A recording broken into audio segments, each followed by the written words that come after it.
Hola, buenos días a todos. Queremos darles la más cordial bienvenida. Queremos decirles que estamos muy contentos de poder recibirlos, aunque sea virtualmente, por este medio. Esperamos que todos se encuentren muy bien. Recuerden que tenemos nuestro chat en vivo y no se les olvide darle like a nuestra transmisión, a nuestro video y obviamente, si es posible, poderlo también compartir para que más gente pueda conocer de Jesús. Yo te voy a invitar que abras tu Biblia en el libro de Isaías, en el capítulo 61, el versículo 10. No sé qué versión tengas tú, pero yo lo voy a leer en la traducción lenguaje actual y dice: Isaías dijo: mi Dios me llena de alegría, su presencia me llena de gozo. Él me dio salvación y me trató con justicia. ¿Cuán amor tiene el Señor para cada uno de nosotros? Hoy te invito a que te sientas amado, que te sientas amada y que juntos alabemos al Señor, porque Él verdaderamente nos ama tan inmensamente que a veces nuestra misma mente no lo puede imaginar, pero su amor está ahí para ti y para mí. Alabemos juntos. Amén.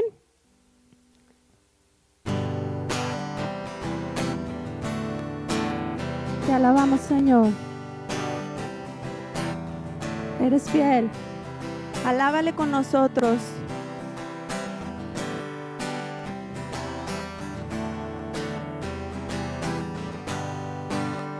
Vamos a decirle tu nombre.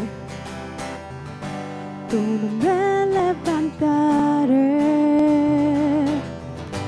Me deleito en adorarte.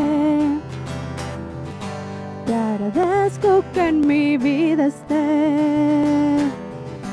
que vinieras a salvarme. Dile, tu nombre levantaré. Me deleito en adorarte. Te agradezco que en mi vida estés, que vinieras a salvarme. Dejaste el trono para mostrarnos la luz de tu trono a la cruz y mi deuda pagar de la cruz al morir, de la muerte a tu trono, tu nombre levantaré.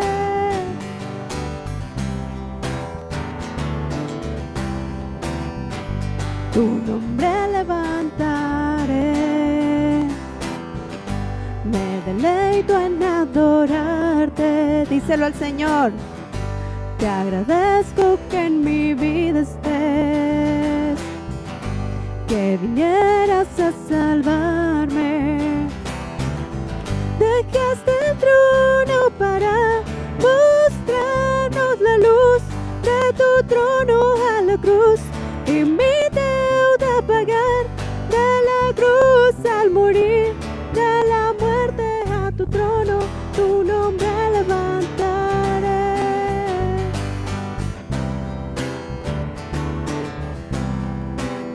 Dejaste el trono para mostrarnos la luz de tu trono a la cruz y mi deuda pagar de la cruz al morir, de la muerte a tu trono, tu nombre levantaré. Tu nombre levantaré. Tu nombre levantaré. Dile, tu nombre levantaré, Señor.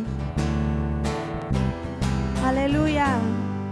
Gracias, Señor, te damos esta mañana porque eres fiel, porque como leímos ahorita, tú nos llenas de alegría. Y en esta mañana dile al Señor: tú me llenas de alegría, tú eres mi gozo, en ti está mi salvación, porque tú me has tratado con justicia, Señor. Te damos gracias, Padre, y te rendimos adoración en esta mañana.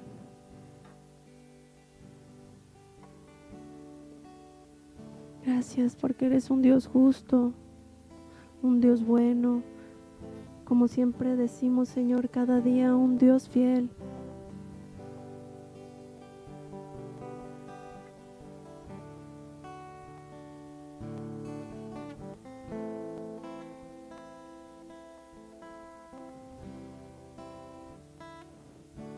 Rey de justicia, Rey de verdad,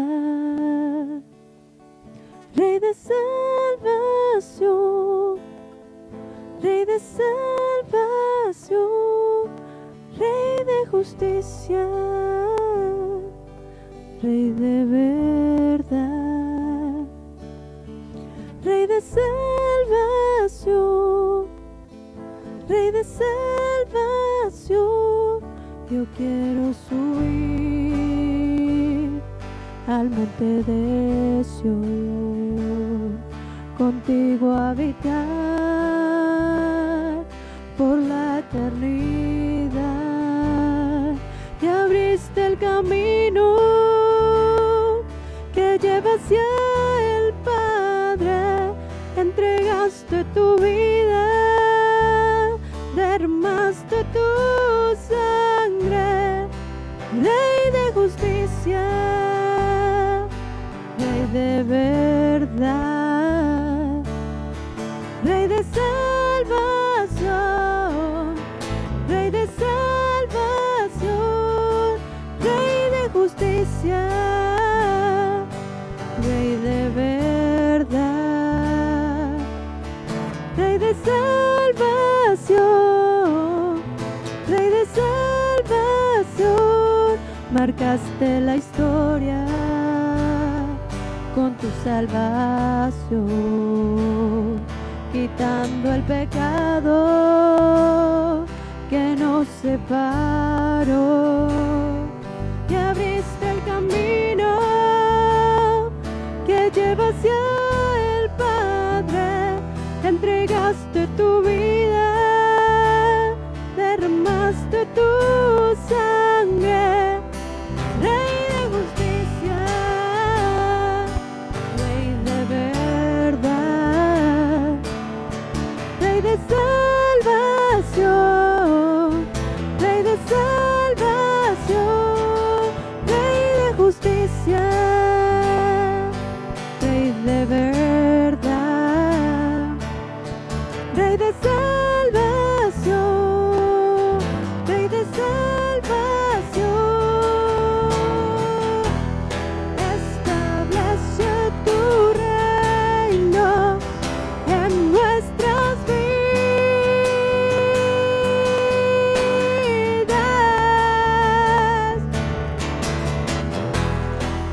Asienta tu trono en nuestros corazones.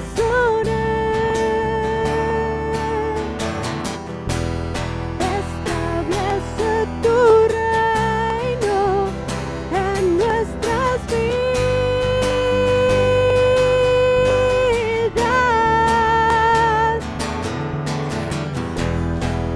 Asienta tu trono en nuestros corazones.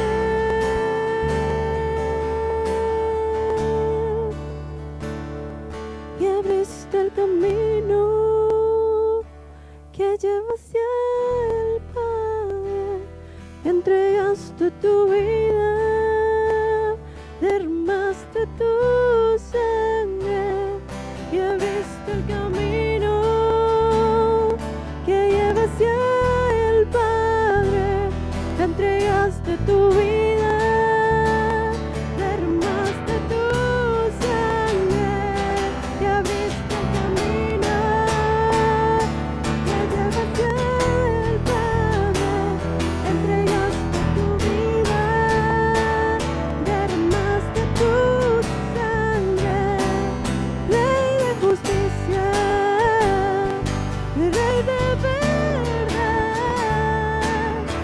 Rey de salvación, Rey de salvación, Rey de justicia, Rey de verdad,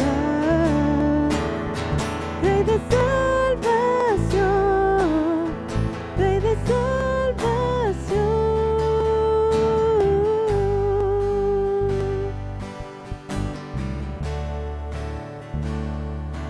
Rey de justicia.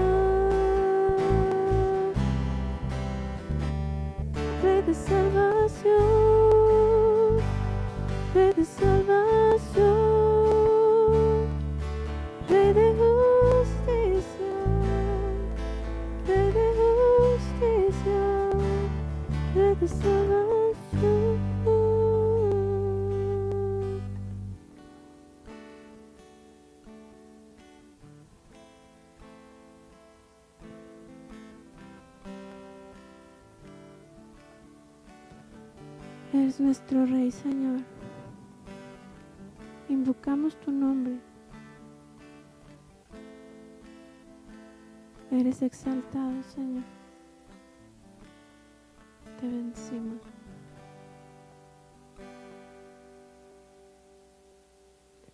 Gracias, Padre. Rendimos nuestro corazón, rendimos nuestra vida y te damos toda nuestra adoración solamente a ti, Señor. Eres tú, Padre. Gracias por tu presencia. Gracias porque estás en medio de nosotros, porque ahí donde están mis hermanos, con cada uno tú estás presente, Espíritu Santo. Cuando la música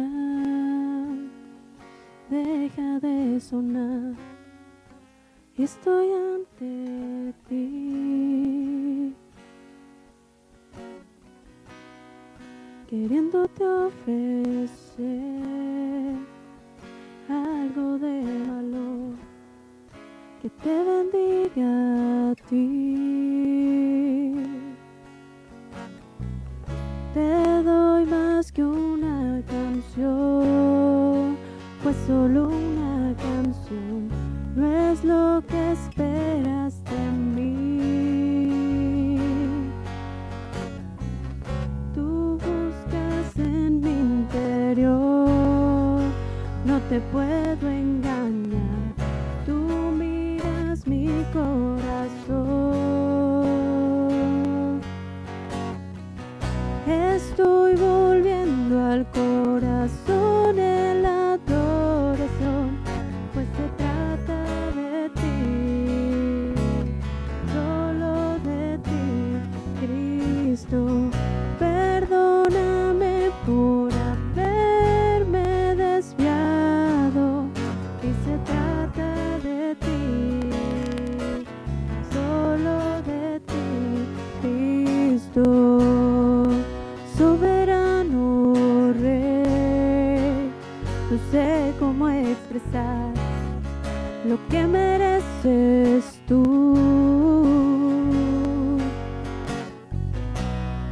Aunque no hay mucho en mí, todo lo que soy te pertenece a ti. Todo, Señor, dile: te doy más que una canción, pues solo una canción no es lo que esperas de mí. Tú buscas en mi interior, no te puedo engañar. Tú miras mi corazón. Vamos a decirle: estoy volviendo al corazón en la adoración, y se trata de ti, solo de ti, Cristo. Perdóname por haberme desviado, y se trata de ti, solo de ti, Cristo. Estoy volviendo al corazón en la adoración, y se trata de ti, solo de ti, Cristo. Perdóname por haberme desviado, y se trata de ti, solo de ti, Cristo.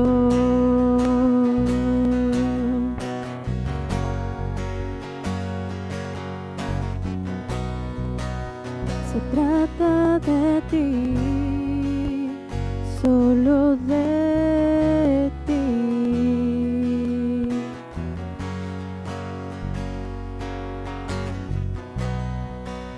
Se trata de ti, solo de ti. Dile al Señor: se trata de ti, solo de ti.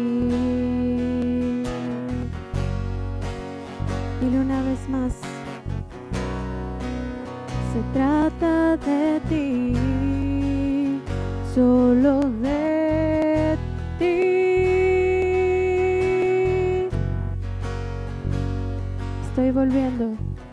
Estoy volviendo al corazón en la adoración, que se trata de ti, solo de ti, Cristo.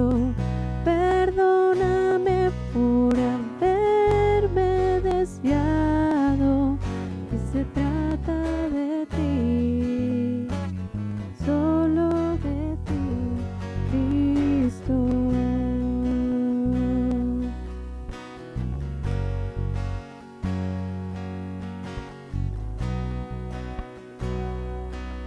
Solo de ti, Señor.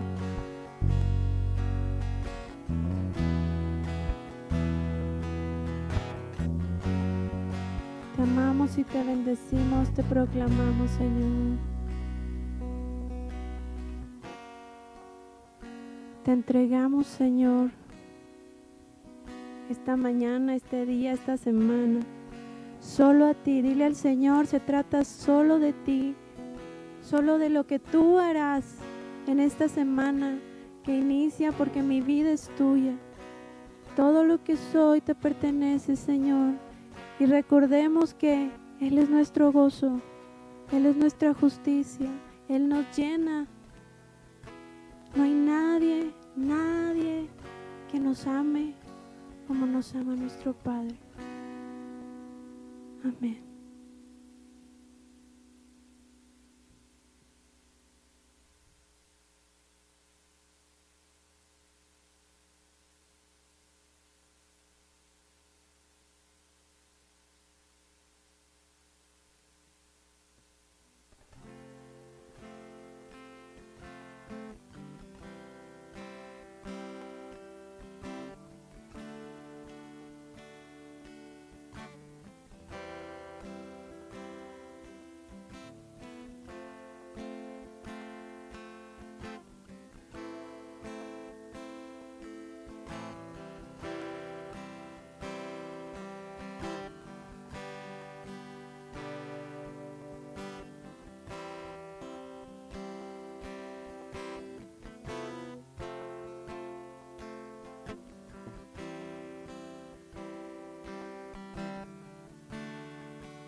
Buenos días, bienvenidos nuevamente a esta su casa, Autoridad y Vida Abundante.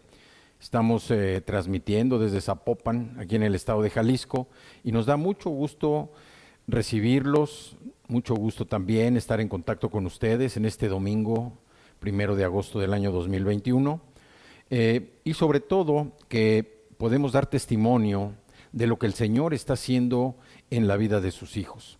Vemos cómo las noticias van y vienen, pero finalmente todo amenaza, todo parece ser que es malo, busca de alguna manera meter miedo, meter inseguridad, incertidumbre.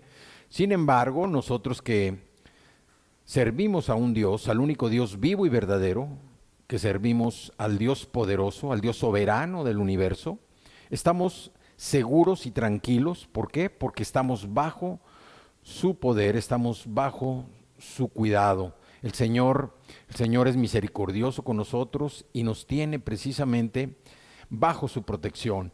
Así es que fuera miedo, fuera temor a seguir adelante trabajando en lo que el Señor nos ha llamado a hacer, y también estar seguros y ciertos de que nada se mueve, nada se sale del control de nuestro Señor. Así es que, para empezar, hoy tenemos un mensaje que se llama Listos para el plan de Dios. Listos para el plan de Dios. Y quiero que me acompañen con una oración. Padre, te damos gracias en esta mañana, te damos muchas gracias, Señor, porque damos testimonio del poder, damos testimonio de la autoridad y damos testimonio también, Señor, de la soberanía que tú tienes sobre todo el universo. Tienes control de lo que se mueve, de lo que no se mueve, de lo que se ve y de lo que no se ve. Te damos gracias, Señor, porque hasta el día de hoy estamos de pie por tu gracia y tu misericordia.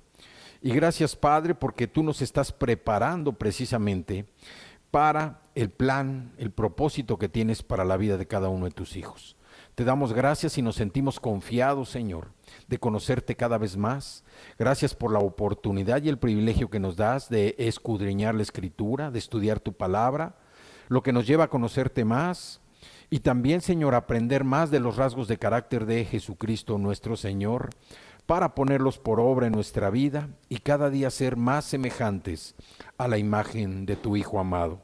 Te damos muchas gracias por este tiempo en el que tú permites, Señor, que proclamemos tu palabra.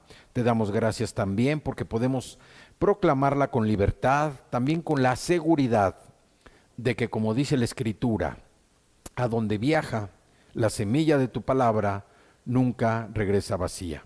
Así es que en esta mañana te pedimos que el Espíritu Santo, Señor, se derrame sobre cada persona que escuche y que vea este mensaje, y que esa semilla, Señor, sembrada en su corazón, no regrese vacía, que dé fruto, mucho fruto, Señor, para tu gloria y tu honra. Te damos gracias en el nombre precioso, poderoso y bendito de tu Hijo amado Jesucristo. Amén, amén y amén. Bueno, decimos que el mensaje es listos para el plan de Dios.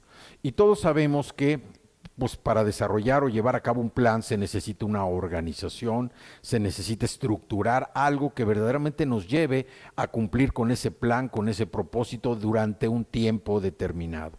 Bueno, pues en la vida espiritual nosotros estamos para cumplir precisamente con el plan que el Señor ha diseñado para la vida de cada uno de sus hijos. Tú, todos tenemos un plan que el Señor ha diseñado, y ese plan es que se cumpla en el tiempo establecido por el Señor, para cumplir el propósito que Él tiene para la vida de cada uno de nosotros, siempre para hacer su voluntad. Habrá veces en las que tú te resistas a cumplir con ese plan por alguna circunstancia, pero tarde o temprano la voluntad del Señor se va a cumplir en tu vida. Y así como decimos que nosotros debemos estar listos para el plan de Dios, para cumplir con ese plan de Dios. Ese plan se estructura básicamente sobre un equilibrio perfecto. Un equilibrio perfecto que va a ser la doctrina que nosotros conocemos, la que hemos aprendido a través del estudio de la palabra, y por otro lado la conducta. Ese equilibrio perfecto entre la doctrina y la conducta nos va a llevar precisamente a conocer ese plan que el Señor tiene para cada uno de nosotros. Y para empezar, quiero que me acompañen al libro de Tito. Hoy vamos a estar leyendo la versión Reina Valera 1960. Como siempre, hacemos la cordial invitación a que cuando vengas al servicio, cuando veas o escuches un mensaje, te hagas acompañar de una Biblia y que sigas de seguimiento a los versículos, a los mensajes, a los pasajes que se van estudiando, pues para que tú en casa puedas profundizar más en el estudio de la palabra, en el conocimiento de Dios, porque al final esto es lo que va a traer más confianza a ti. Si tú eres un hijo de Dios, el estudio de la Escritura es una parte fundamental, al igual que la oración y el compartir la palabra del Señor para que podamos cumplir también con ese compromiso que hicimos ante Jesús de llevar a cabo la gran comisión. Si no eres una persona que has nacido de nuevo, si todavía no has aceptado a Jesús en tu corazón, yo te invito a que lo hagas mediante una oración, que permitas que el Espíritu Santo te convenza de pecado, para que sí puedas reconocer que necesitas un Salvador, y ese Salvador es Jesucristo, el único que dio su vida, derramando su sangre por toda la humanidad para redimir, para pagar el precio por los pecados de todos. Así es que si tú todavía no eres una persona que has nacido de nuevo, yo te invito a que hagas una sencilla oración y de esa manera puedas también ser adoptado como un hijo de Dios. Decíamos que hoy vamos a estar hablando de Tito.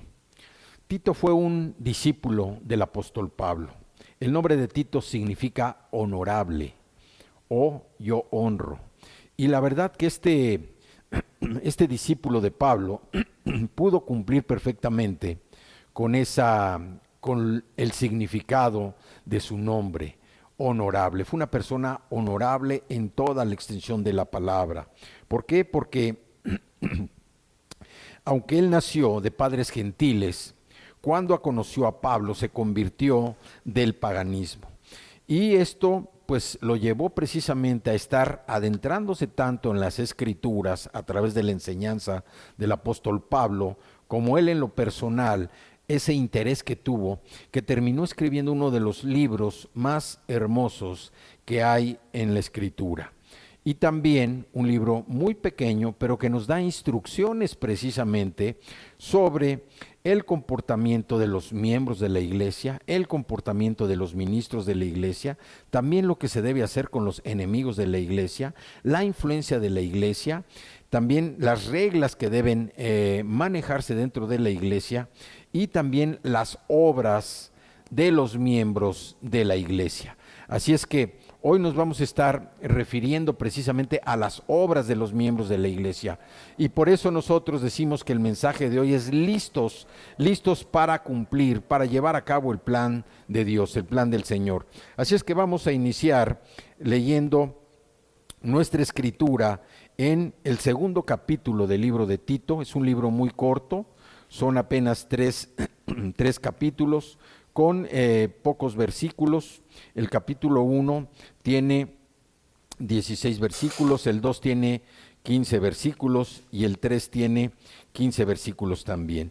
Así es que es un libro que se puede estudiar en poco tiempo, y la verdad es mucha la riqueza que nos va a proporcionar, porque marca las reglas, marca los consejos que se dan para las personas que participan en un ministerio, nos da los consejos para las personas que son miembros nada más de la congregación, pero también se dirige a los ancianos, a los padres, a los hijos, a los jóvenes, y nos da toda una serie de enseñanzas muy importantes precisamente para la familia.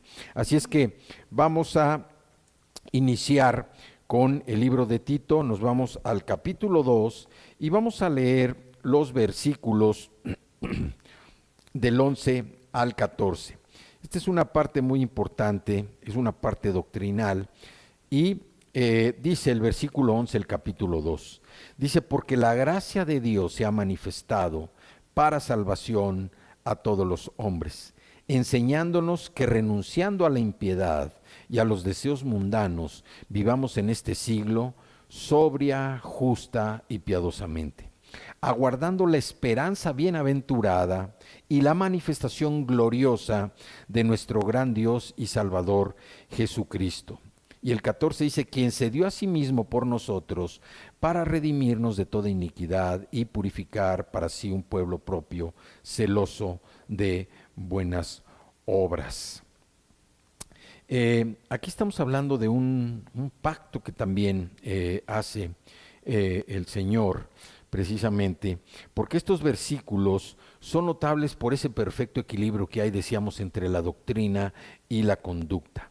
Comenzando precisamente por el versículo 11, donde nos habla, dice, porque la gracia de Dios se ha manifestado. Está hablando de la gracia del Señor, el regalo inmerecido que nosotros hemos recibido. Y relacionan esta doctrina con una vida que rechaza precisamente lo malo y practica lo bueno aquí y ahora, que es lo que menciona el versículo 12, que dice, enseñándonos que renunciando a la impiedad y a los deseos mundanos, vivamos en este siglo sobria, justa y piadosamente. O sea, ¿qué nos está diciendo? Que nuestra vida hoy debe rechazar todo lo malo, y practicar lo bueno, aquí y ahora, porque dice, vivamos en este siglo sobria, justa y piadosamente.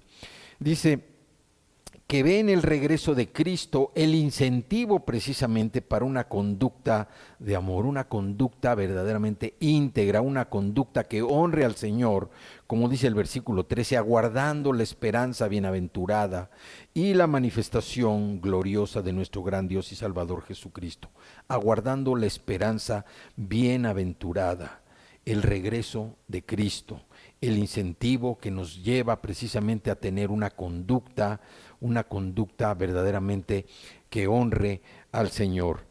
Y dice el versículo 14, se refiere a que en santidad personal y en buenas obras haga realidad el propósito precisamente de la expiación del pecado. ¿Por qué?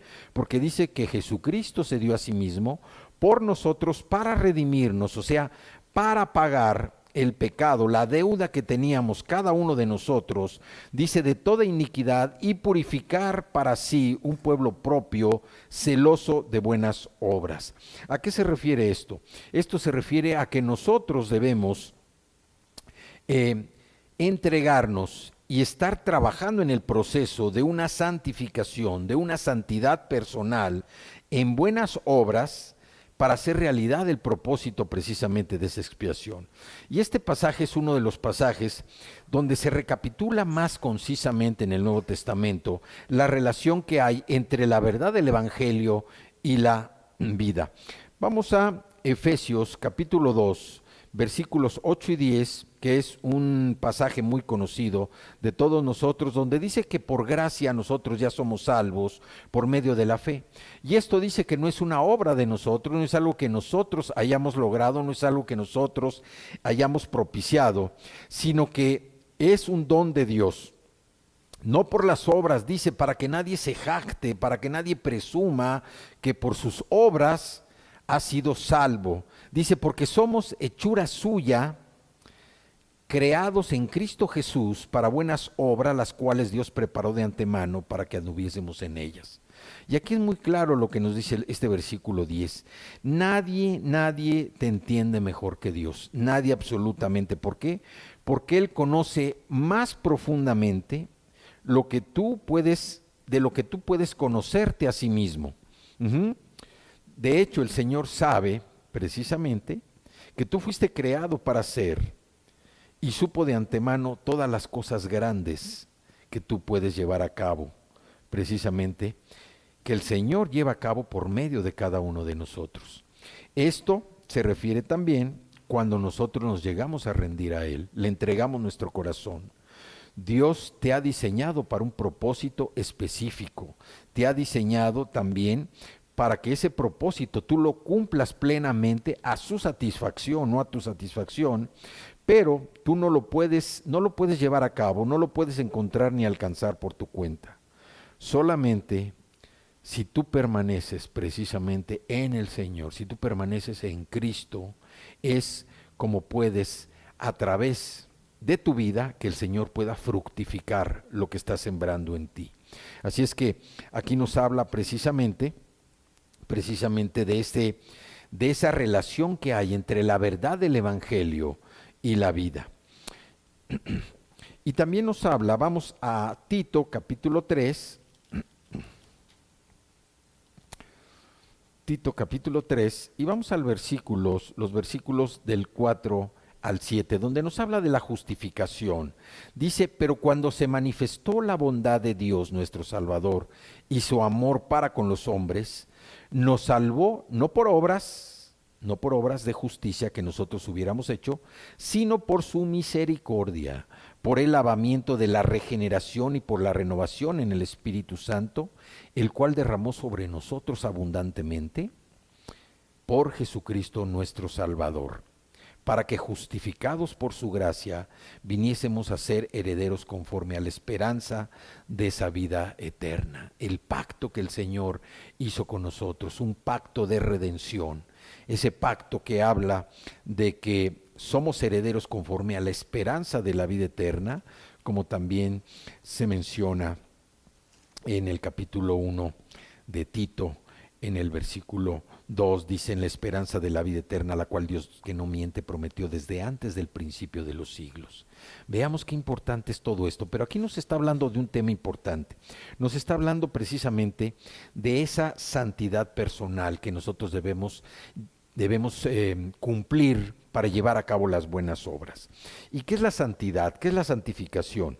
Bueno, la santidad es precisamente ese proceso de hacernos santos, un proceso que se da, que llevamos a cabo nosotros y que va a dar como resultado un cambio en el estilo de vida del nacido de nuevo. La persona que nació de nuevo va en ese proceso de llegar a ser santo. ¿Por qué? Porque es una característica que solamente vamos a hallar en Dios y que se convierte en la meta para el carácter moral de cada uno de nosotros. Es una meta que nosotros, ya que hemos aceptado a Jesús, debemos alcanzar para tener un carácter moral en nuestra propia vida. Y esto se basa en la calidad trascendente y la perfección de esa moral divina que solo Dios tiene. ¿Por qué? Porque a un nivel terrenal, santo es todo aquello que ha sido separado para Dios. Hablando en términos humanos, en términos mundanos, en términos terrenales, todo lo santo es aquello que está apartado precisamente, que ha sido separado para Dios. Pero el punto focal de la santidad es precisamente Dios. ¿Por qué? Porque su nombre es santo y no puede ser profanado. Todo lo que pertenece al Dios santo debe entrar dentro de ese medio, dentro de ese reino que es un reino de santidad. Y esto incluye el tiempo, el espacio, los objetos, las personas, porque la santificación está ligada precisamente a la experiencia de la salvación. Y tiene que ver con los deberes y obligaciones morales, espirituales que asumimos nosotros como nacidos de nuevo. Somos apartados para Dios precisamente en la conversión.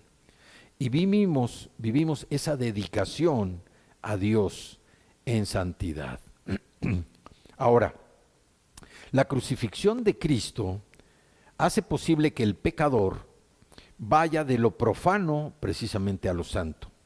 De modo que el nacido de nuevo puede llegar a ser una parte del templo donde Dios mora y es adorado.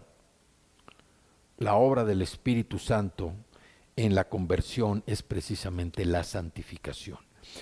Y haciendo del nacido de nuevo, del que ha aceptado a Jesús en su corazón como Salvador, haciendo al nacido de nuevo santo como para presentarse delante de Dios. Nosotros debemos buscar la santificación, la santidad como un aspecto esencial de nuestra vida. ¿Por qué? Porque la sangre de la santificación no debe ser deshonrada con una conducta pecaminosa.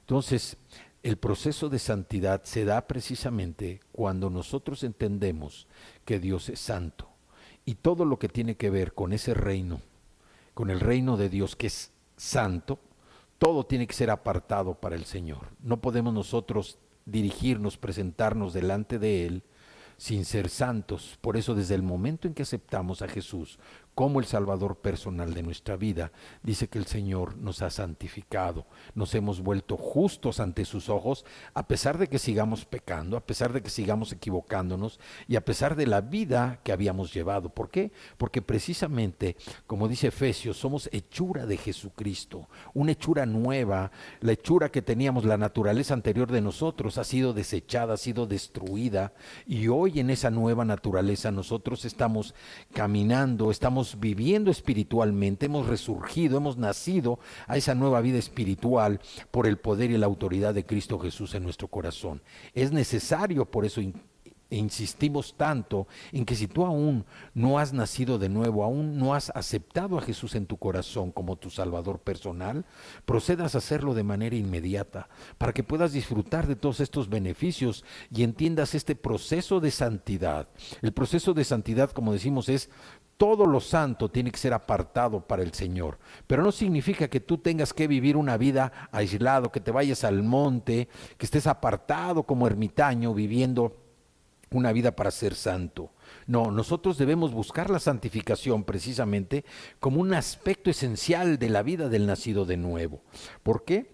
Porque la sangre de la santificación no debe ser deshonrada con una conducta pecaminosa. La obra del Espíritu Santo en la conversión es precisamente la santificación, haciendo del nacido de nuevo santo como para presentarse delante del Señor. Así es que vemos cómo Tito llevó una vida precisamente de santidad. Él fue un hombre que fue encargado de arreglar los problemas que había precisamente en la isla de Creta, en las iglesias de la isla de Creta.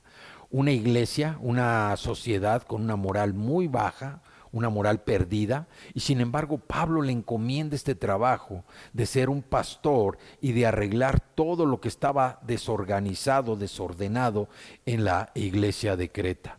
¿Por qué? Porque Pablo ya lo había probado, Tito ya había trabajado bajo las órdenes de Pablo, bajo la enseñanza y la experiencia de Pablo, precisamente en la iglesia de Corinto, y había entregado unos resultados verdaderamente extraordinarios. Por eso Pablo no duda ahora en mandar a Tito precisamente a poner orden en la iglesia de Creta. Como decimos, el nombre de Tito significa honorable o yo honro, y la verdad él le hace honor a su nombre, porque siendo un hijo de padres gentiles, pudo convertirse bajo la mano, convertirse del paganismo bajo la mano de Pablo precisamente para poder llegar a ser un gran ministro del Evangelio. Vemos también cómo en esta epístola de Pablo a Tito se enfatiza la importancia de las buenas obras, que es a lo que nos queremos referir en este mensaje, porque dice la Escritura, no es que seamos salvos por buenas obras, sino que somos salvos para buenas obras. ¿Cuál es la diferencia entre ser salvos por buenas obras y ser salvos para buenas obras? La diferencia es precisamente la conversión a Jesucristo. Mientras el mundo piensa que hacer buenas obras te va a llevar al cielo, que mientras más buena persona, entre comillas, tú seas, vas a alcanzar el cielo, pues nosotros sabemos que eso no funciona así. El Señor nos enseña a través de la Escritura que las obras para nada sirven. Tú puedes ser la persona más buena del mundo, puedes ser la persona que trabajes de sol a sol todos los días, que entregues tu vida precisamente atendiendo, ayudando a los pobres, ayudando a los enfermos, ayudando a las viudas, ayudando a los huérfanos, que tú estés viviendo precisamente una vida entregada al servicio, pero si no has aceptado a Jesús como tu Salvador personal, permíteme desilusionarte, porque tu lugar no va a estar en el cielo, tu lugar va a estar en el infierno. Es necesario precisamente aceptar a Jesús como Salvador personal. Por eso dice que la salvación no se alcanza por las obras. Ninguna obra que tú hagas puede ser tan grande como para alcanzar la salvación.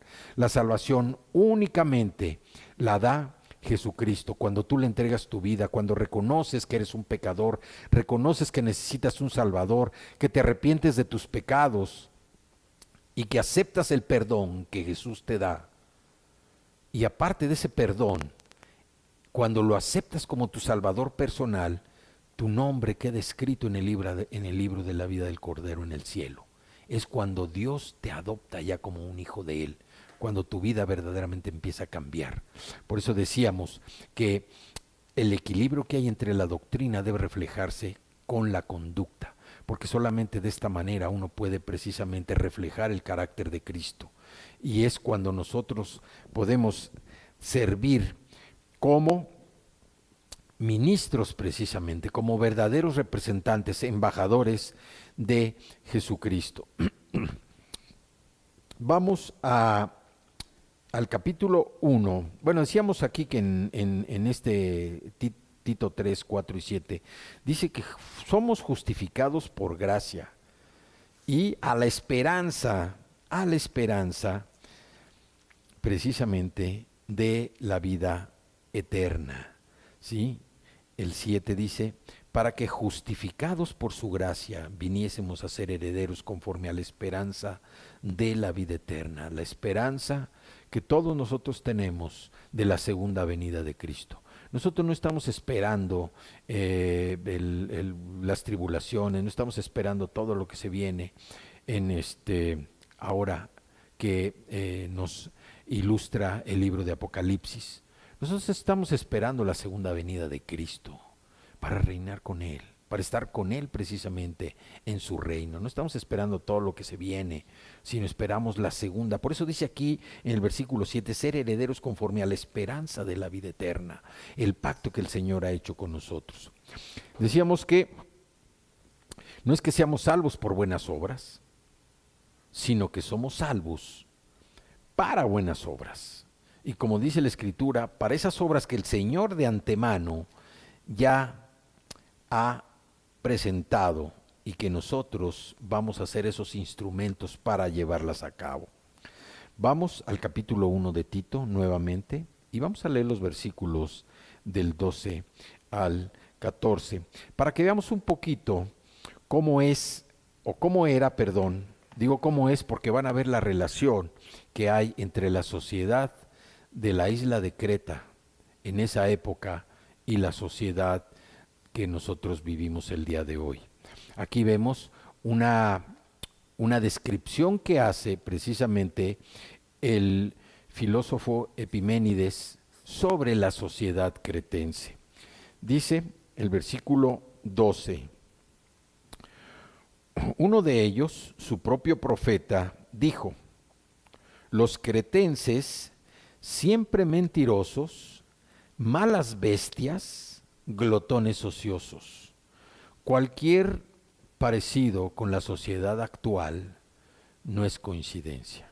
Cualquier parecido es lo que nosotros vivimos hoy.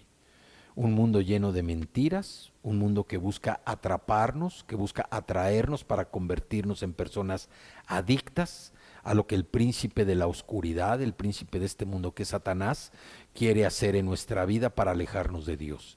Y a todos los que no se han convertido aún, a todos los que no han aceptado a Jesús como Salvador personal, pues el diablo no se preocupa porque los tiene precisamente bien enganchados, los tiene bien atrapados, los tiene adictos a las cosas del mundo, los tiene adictos ¿a qué? A la lujuria, a la lascivia, a la fornicación, a la mentira, al egoísmo, a la soberbia, a la egolatría, a todas esas cosas que el mundo, la fama, el poder, a todo lo que el mundo ofrece y que lo único que hacen es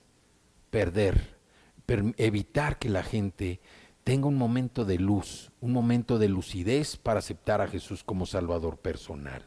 Entonces aquí vemos lo que dice este hombre, este filósofo al que Pablo llama profeta, Epiménides, que dice, los cretenses siempre mentirosos, malas bestias, glotones ociosos. Este testimonio es verdadero, dice el versículo 13, por tanto, repréndelos duramente para que sean sanos en la fe. Hay que confrontar a estas personas como nosotros hemos sido confrontados por medio de la Escritura, para reconocer que éramos pecadores, que vivíamos en un mundo lleno de suciedad, en un mundo insano, en un mundo donde la perdición era lo que nos mantenía atados. Disfrutábamos nosotros del pecado. Pero desde que reconocimos que éramos pecadores, desde que reconocimos que necesitábamos un Salvador, a Jesucristo como Salvador personal, de que nos arrepentimos y que aceptamos su perdón y lo aceptamos a Él como Salvador personal, nuestra vida empezó a cambiar. la doctrina que hemos aprendido a través de la Escritura, del estudio de la palabra, más nuestra conducta, hacen ese equilibrio de que nuestro estilo de vida cambie. Y dice el versículo 14, no atendiendo a fábulas judaicas, o sea, no atendiendo a cosas que son mentiras, falacias, imaginaciones, cuentos, ni a mandamientos de hombres que se apartan, de la verdad. No atendiendo a nada eso. ¿Sí? ¿Por qué? Porque Pablo le había dado precisamente a Tito esa difícil tarea antes de resolver las diferencias de Corinto. Tenía que persuadir contacto a la iglesia para que hiciera lo correcto en el asunto de las divisiones. Vamos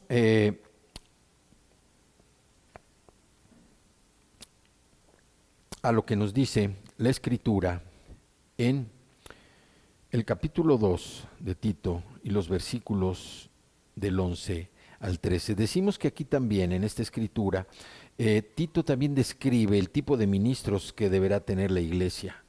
Los describe perfectamente bien, califica y expresa cuidadosamente cómo solamente hombres de carácter deberían ser considerados. Hombres que debían mostrar un ejemplo precisamente en cómo tenían su hogar, cómo vivían. La vida hogareña era el más claro reflejo del carácter de un hombre, igual que hoy en día. Hoy nosotros podemos darnos cuenta de cómo es la familia de una persona a través de cómo vive en casa. Y sabemos nosotros que la casa, el hogar, es el principal centro de enseñanza evangélica que todo hijo de Dios debe tener. La casa debe ser una escuela, debe ser una institución, debe ser un centro de aprendizaje, precisamente para que los hijos, para que los hijos aprendan lo que debe ser el trabajo como hijos de Dios. Entonces vamos también a hacer estas preguntas. ¿Tú cómo actúas en casa? ¿Qué clase de cristiano eres? ¿Qué clase de hijo de Dios eres? ¿Por qué? Porque esta es a menudo la prueba de la forma en la que tú vives tu fe. Lo que cuenta es tu vida en el hogar. Porque la casa cristiana, decíamos, es la principal agencia evangelizadora en todas partes. Entonces, vamos al capítulo 2 de Tito y vamos a leer precisamente los versículos del 1 al 10. Aquí nos está hablando precisamente de las obras de los miembros de la iglesia, de la enseñanza sana, de la sana doctrina. Nos habla precisamente de los ancianos, que sean esos hombres moderados, discretos, que sean sanos en la fe, sanos precisamente en el amor y sanos en su paciencia. De las mujeres, que actúen precisamente como personas consagradas, que sean reverentes, que eviten la bebida, que eviten los escándalos, que enseñen cosas buenas y que se conviertan en buenas esposas y madres. También nos habla de los jóvenes, principalmente que deben ejercer el autocontrol precisamente en sus vidas y que sean ejemplos de una vida noble. No, hoy como vemos tantos jóvenes que van por caminos precisamente que llevan a la perdición, que llevan al pecado y a la muerte. Jóvenes que se suicidan, demasiado jóvenes, valga la redundancia, porque no encuentran sentido a su vida. Y también los siervos que obedezcan a sus amos, que sean diligentes, que sean fieles, que den satisfacción a sus amos, que no contradigan y que no roben. ¿Por qué? Porque la vida tiene una V mayúscula. Dejar la vida anterior y vivir la nueva vida. Dice el versículo 1 del capítulo 2, pero tú habla lo que está de acuerdo con la sana doctrina, Que los ancianos sean sobrios, serios, prudentes, sanos en la fe, en el amor, en la paciencia. Que las ancianas asimismo sean reverentes en su porte, no calumniadoras, no esclavas del vino, maestras del bien. Que enseñen a las mujeres jóvenes a amar a sus maridos y a sus hijos, a ser prudentes, castas, cuidadosas de su casa, buenas, sujetas a sus maridos, para que la palabra de Dios no sea blasfemada. Exhorta asimismo a los jóvenes a que sean prudentes, presentándote tú en todo como ejemplo de buenas obras en la enseñanza, mostrando integridad, seriedad, palabra sana e irreprochable, de modo que el adversario se avergüence y no tenga nada malo que decir de ustedes. Exhorta a los siervos a que se sujeten a sus amos, que agraden en todo, que no sean respondones, que no defrauden, sino que se muestren fieles en todo, para que en todo adornen la doctrina de Dios nuestro Salvador. Qué hermosa palabra. ¿Por qué? Porque aquí nosotros vemos cómo el Evangelio tiene que ser adornado. Y repito, que nosotros buscamos esa esperanza bienaventurada y la aparición gloriosa de Cristo, lo que se refiere precisamente a su segunda venida. Qué esencial que este sea nuestro fundamento, el fundamento de nuestra fe, porque entonces podemos adornar, como dice aquí el versículo 10, para que en todo adornen la doctrina de Dios nuestro Salvador, que se dice no defraudando, sino mostrándoles fieles en todo, para que en todo adornen. Pensar que de alguna manera nosotros podemos adornar el Evangelio con nuestras vidas, como si ponemos un marco en un cuadro hermoso para realzar su belleza y hacerlo más visible. También nosotros debemos adornar y embellecer el Evangelio de Cristo. Vamos al capítulo 3. ¿Por qué? Porque aquí vamos a hablar también de que nosotros, cuando dice que te presentes tú en todo como ejemplo de buenas obras en la enseñanza, mostrando integridad y seriedad. La prueba del compañerismo, la prueba de amarnos unos a otros como hijos de Dios, como partes del cuerpo de Cristo, no es el calor de la devoción, sino la santidad de la vida, como ese proceso que ya vimos al principio. ¿Por qué? Porque no podemos vivir nosotros de fuertes sentimientos. Algunos confunden el sentimiento religioso con la santidad y los buenos pensamientos con la buena conducta.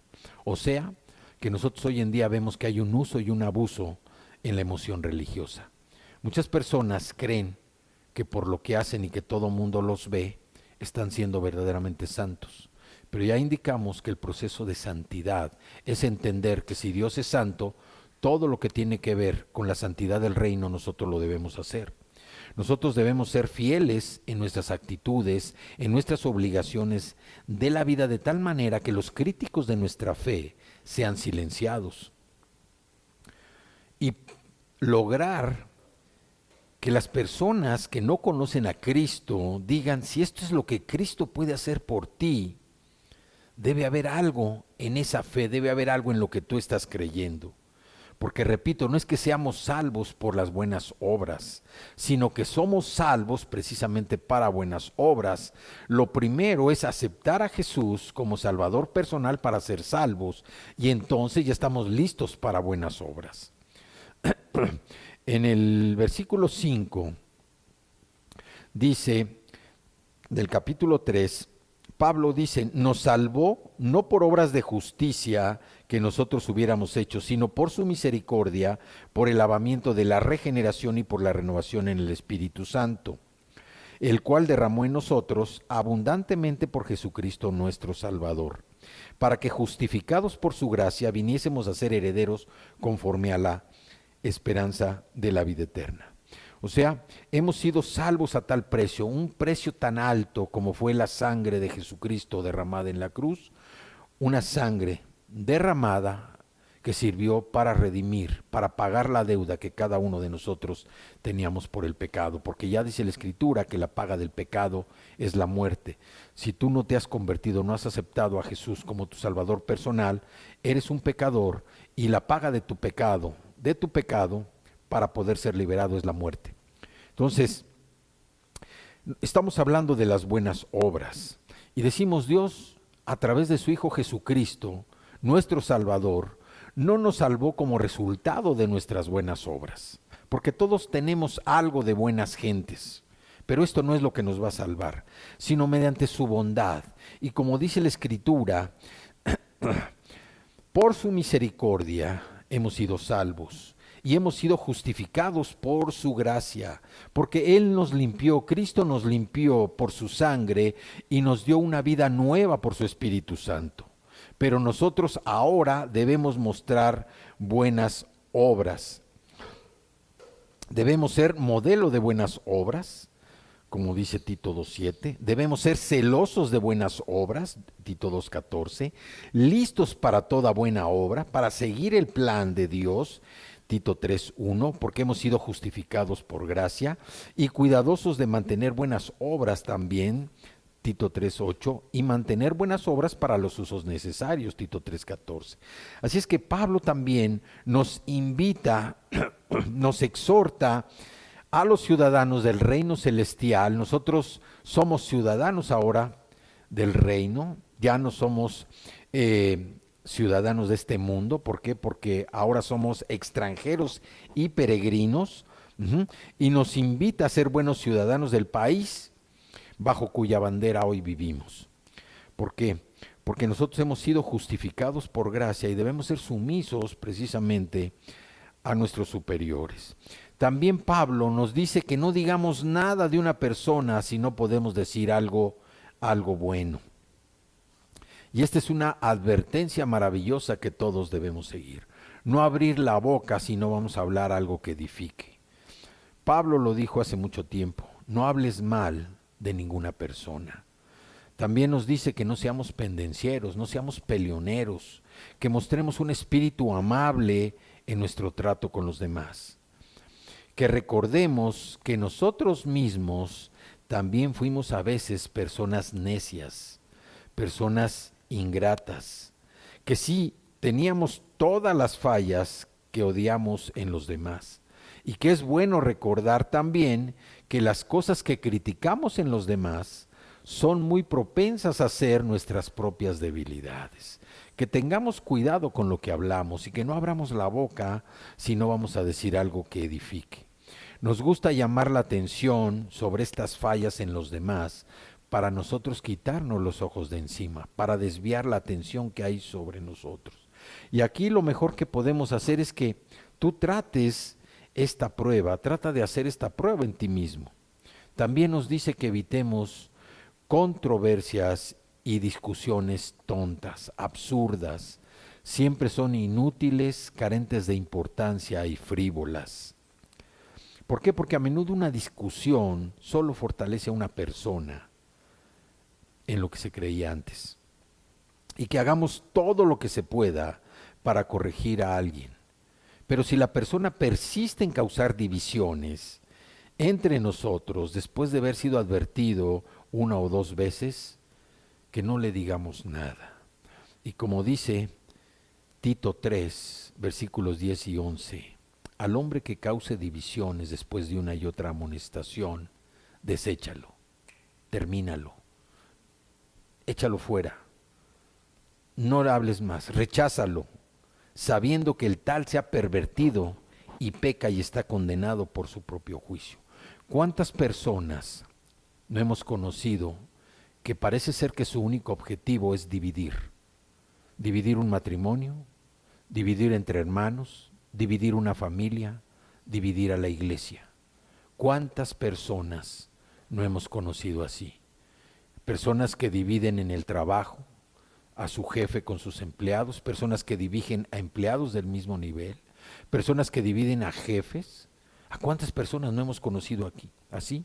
Y aquí Pablo le dice a Tito, a esas personas a las que después de que les hayas advertido una o dos veces, no les hables más, recházalas, porque esas personas se han pervertido y pecan y están condenadas por su propio juicio. Esto es lo que Pablo nos está enseñando en esta carta que dirige a su amado hijo. Esa relación de afecto entre Pablo y Tito fue tal que dice: a mi hijo amado en la fe. Una relación en la que le da estos sabios consejos que nosotros hemos podido repasar aquí en este libro de Tito, en esta carta de Pablo a Tito. Tres capítulos muy importantes, 3 capítulos muy pequeños que podemos nosotros repasar y estudiar para aprender, como decíamos, cómo ser personas miembros en la iglesia, cómo ser ministros en la iglesia, cuáles son las reglas que se deben cumplir en la iglesia y sobre todo, cuáles son las obras de los miembros de la iglesia. Por eso debemos dedicar nuestro tiempo a hacer el bien. No debemos estar buscando crear divisiones, no debemos buscar cómo afectar, dañar a los demás. Pablo nos da un sabio consejo: no abras la boca si no va a ser para edificar. Piensa en lo que vas a decir. Dice que debemos decir lo que pensamos, pero también debemos pensar lo que decimos. Y antes de hablar, pensar si lo que vamos a decir va a ser de edificación o va a ser de destrucción. La lengua es precisamente el músculo más pequeño, de los músculos más pequeños que tenemos en nuestro organismo. Y dice la Escritura que es tan pequeño, pero que es capaz de incendiar un bosque por el daño que puede hacer. Por eso nosotros debemos pensar lo que vamos a decir, siempre tratando de decir cosas que edifiquen. Así es que dediquemos nuestro tiempo a hacer el bien. Dediquemos nuestro tiempo, ahora sí, a cumplir con estos sabios consejos que Pablo nos da y que sirven precisamente para tener un conocimiento pleno del plan de Dios para nuestra vida, estar listos para cumplir con el plan de Dios, estar listos para cumplir y ser edificados y además edificar a otros con el plan de Dios para nosotros. Así es que vamos a orar, vamos a darle gracias a Dios por esta palabra. Sí, Padre, yo te doy gracias, Señor, por esta escritura, te damos gracias por lo que nos has mostrado este día. Gracias, Señor, porque tú nos preparas para estar listos, para cumplir con el plan, para entender, comprender el plan que Dios tiene para cada uno de nosotros. Dios ha diseñado un plan perfecto para cada uno de sus hijos, Señor. Y ese plan se va a cumplir precisamente en su tiempo, para hacer su voluntad, Señor. Te damos tantas gracias, Padre. Gracias porque podemos cumplir con ese plan, porque todos tus hijos, Señor, el día de hoy abrimos nuestro corazón para ser diligentes, para estar comprometidos con Jesucristo, para cumplir, para hacer todo lo que tú nos has ordenado hacer, Señor, para poner a tu disposición nuestros dones, para poner a disposición de la iglesia, del cuerpo de Cristo, los dones para su fortalecimiento. Te damos gracias, Señor, gracias por este tiempo tan maravilloso. Gracias, Padre, por la obra que has hecho en nuestra vida. Y gracias Dios. Gracias, mi Padre amado. Gracias por tu Hijo Jesucristo, que, como dice la Escritura, con su sangre vino a redimir, a pagar por el pecado que cada uno de nosotros habíamos cometido, Señor. Y ahora nosotros, Señor, estamos aguardando la esperanza bienaventurada y la manifestación gloriosa de nuestro gran Dios y Salvador Jesucristo. Gracias, Señor. Gracias, Padre. Gracias por ese regalo de la salvación. Gracias, Señor. Y yo te invito, si aún todavía no has aceptado a Jesús como tu Salvador personal, que hoy despojes de tu corazón todo el orgullo, todo el egoísmo, toda vergüenza, todo temor, y que reconozcas que eres pecador, que estás arrepentido de tu vida pasada y que necesitas un Salvador personal, que necesitas el perdón de ese Salvador personal para tener un nuevo nacimiento. Y dile a Jesús con todo tu corazón que te arrepientes de todos tus pecados, de tu vida pasada, que te arrepientes, que necesitas un Salvador, que es Jesucristo, y que lo aceptas como tu Salvador personal, que quieres que tu nombre quede escrito en el libro de la vida del Cordero en el cielo, y que este nuevo nacimiento te lleve a tener un cambio en el estilo de vida. Que lo que aprendes de la Escritura y tu conducta mantengan ese equilibrio para que tú puedas ser un fiel seguidor de Cristo Jesús. Gracias, Señor. Gracias, Padre. Gracias, Señor, porque todos, Señor, todos pueden ser hijos tuyos. Tú has llamado, invitado a todos, Señor, a que sean hijos tuyos. La puerta está abierta para todo aquel que quiera aceptar a Jesús como Salvador personal. Gracias. Sí, Señor. Gracias. Gracias, Dios. Gracias, Señor. Solo de ti, Cristo. Sí, Señor. Por haberme desviado, que se trata de ti, solo de ti, Cristo. Sí, Padre, gracias. Gracias, Señor. Gracias, gracias, Padre, porque podemos disfrutar de tu presencia, porque podemos estar contigo, Señor. Gracias, gracias, Señor. Gracias, Padre, gracias, Señor. Gracias, mi Señor. Gracias, Dios. Gracias, Dios. Gracias, gracias, Señor. Gracias, gracias. ¿Han sido bendecidos con esta palabra? Yo espero que sí, como lo he sido yo también. Quiero darle gracias al Señor por su palabra. Quiero también invitarlos. Vamos a iniciar el mes de agosto, un mes de la oración. Un mes de la oración en la iglesia, en la congregación, todo el mes. Precisamente para estar orando por la congregación, orando por las familias.